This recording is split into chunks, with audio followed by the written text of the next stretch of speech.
Good morning. Today I'm going to cook tuna with using sensory tuna and San Marino tuna. First, we need to slice the ingredients using garlic, onion, and tomato.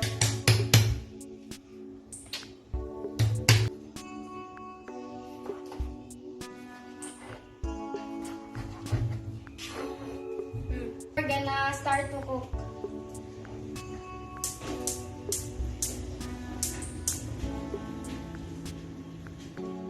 We put olive oil.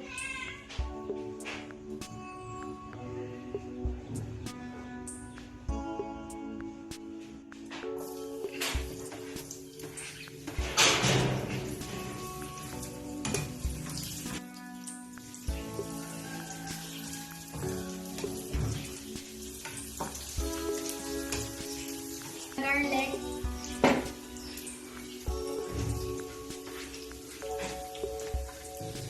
And then the tomato.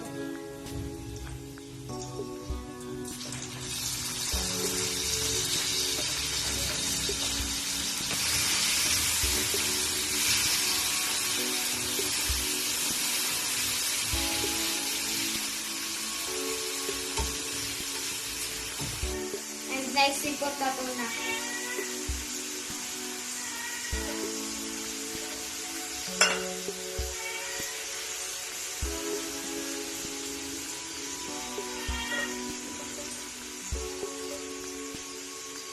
Mix it.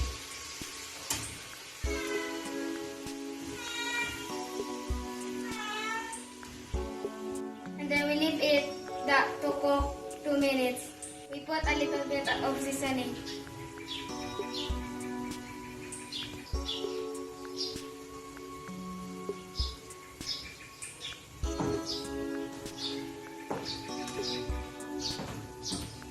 And now it's covered. It's ready to serve.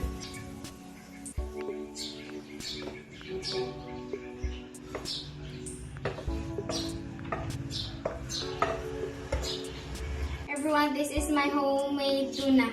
Thank you for watching.